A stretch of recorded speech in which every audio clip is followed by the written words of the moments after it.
This lesson is lesson 7-6, entitled Exponential Growth and Decay. Today you're going to solve problems involving exponential growth and exponential decay, and we have one other type of exponential growth that we're going to focus on today called compound interest.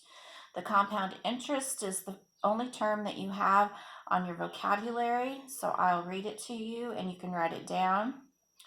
A special application of exponential growth. A special application of exponential growth. Think of a time when you've heard of compound interest.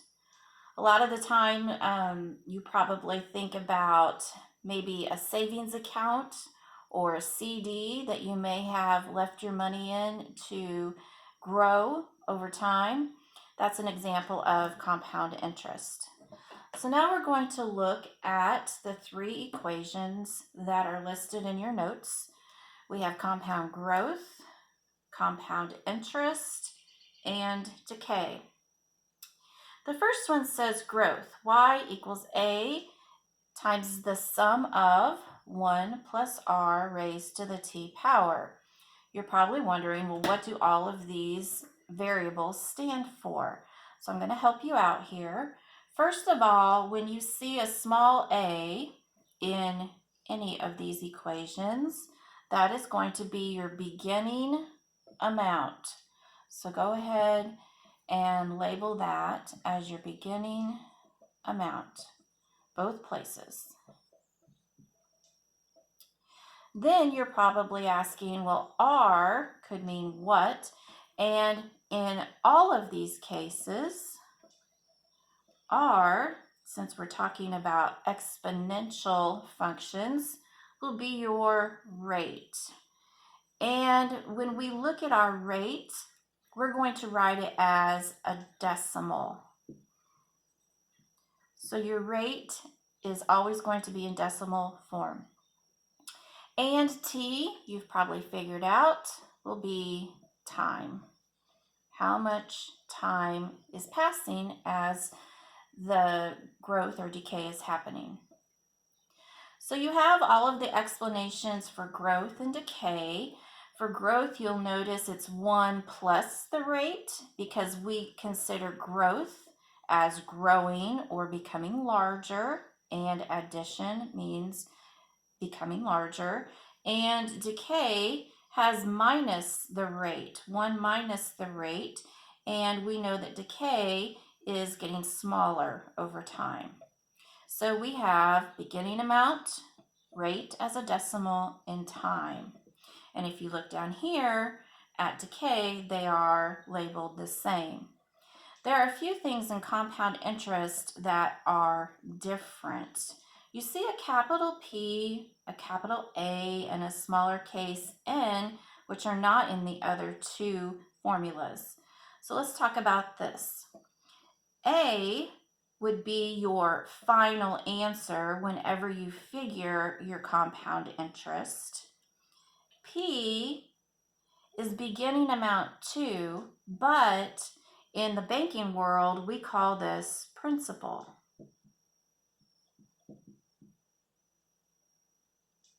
And I believe that's LE, not AL, principal. AL is your pal.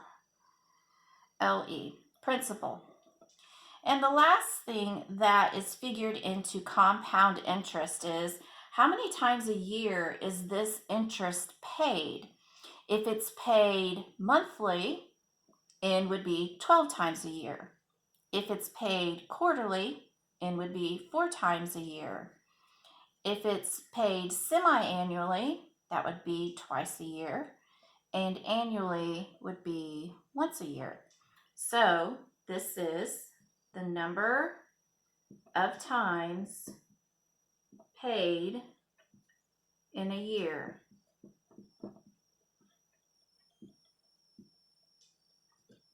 It's important to understand these because you're going to have to choose which formula to use with each problem that we're going to look at here. So let's look at example 1.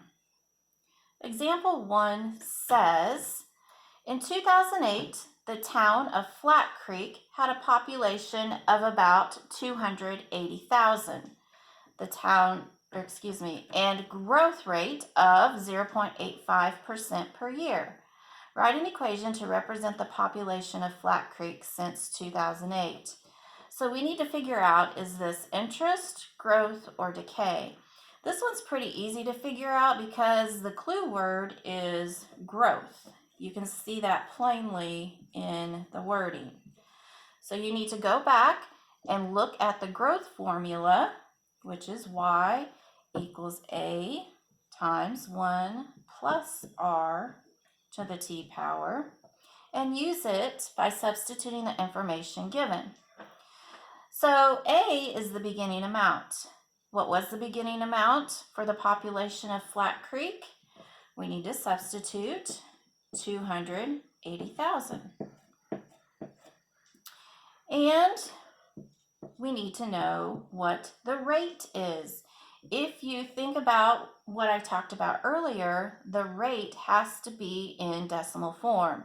Well, it looks like it's already in decimal form when it says 0.85%, but it wants to know the decimal form without the percent sign. So you need to move your decimal 2 places to the left, and your decimal is 0.0085. And we don't know the time. It's not given to us. Simplify this, and you have y equals 280,000 times 1.0085 to the t power. The next part says, according to the equation, what will be the population of Flat Creek in the year 2018? I want you to pause and think about, what are we going to do with the information 2018? 2018 is actually 10 years later than 2008. So for the growth to occur over 10 years, we will have to substitute 10 for t. Go ahead and put this in your calculator and see what the population grew to. After you do that, you find that the population growth was to about 304,731. And what does this mean? That 10 years later, or by the year 2018, there will be about 304,731 people in Flat Creek. Now let's move on to example 2.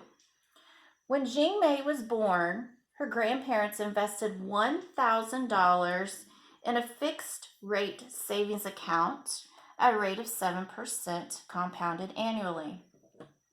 The money will go to Jean May when she turns 18 to help with her college expenses.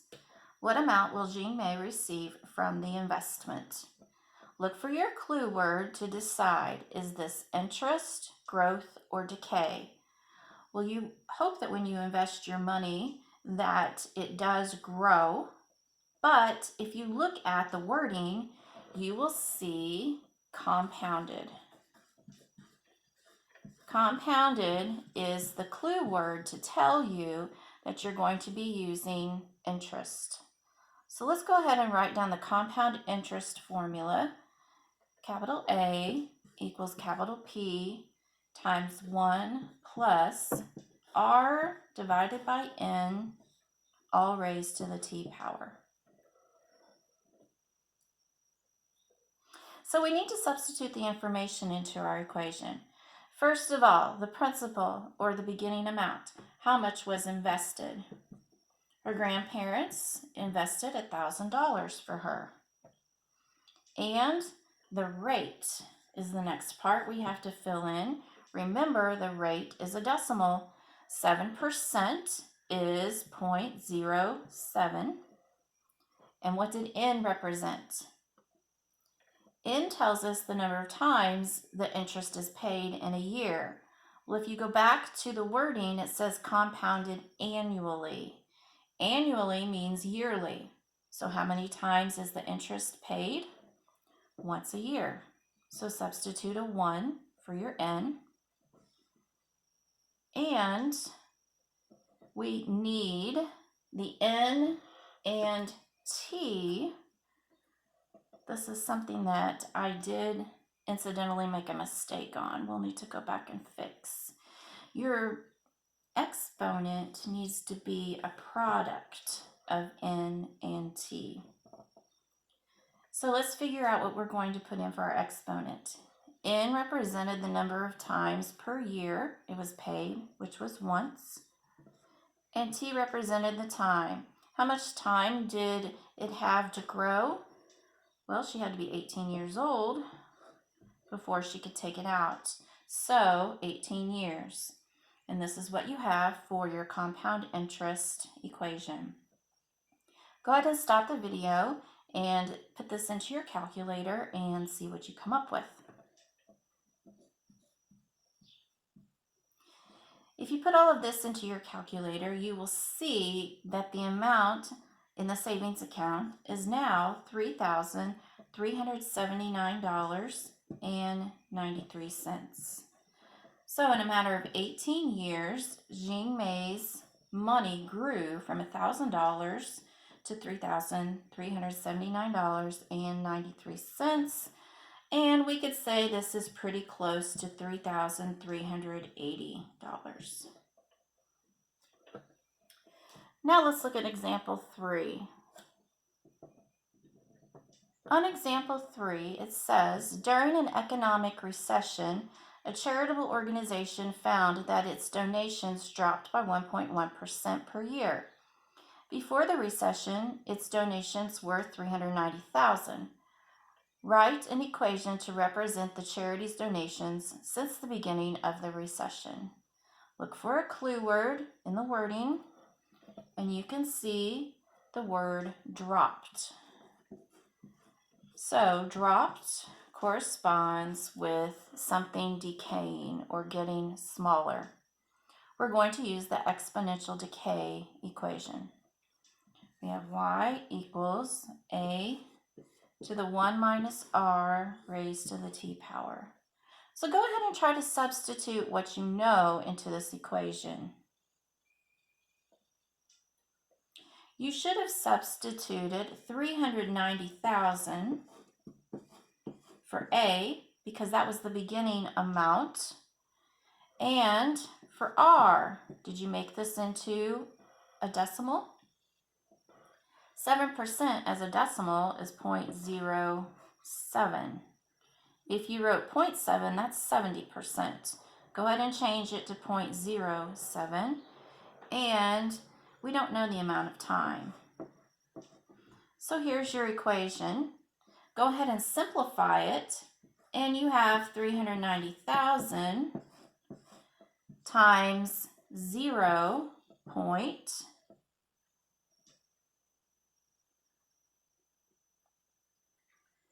I need to go back and fix this. I looked back on example 2. This was a 1.1% decrease. So it dropped by 0.011. Go ahead and fix that. Now we can go ahead and subtract down here to simplify, and you have 0.989 raised to the t power. There's your equation. It says to estimate the amount of donations 5 years after the start of the recession. Where would 5 go in this equation? Go ahead and substitute it for t. And now you can put all of this into your calculator and come up with the amount.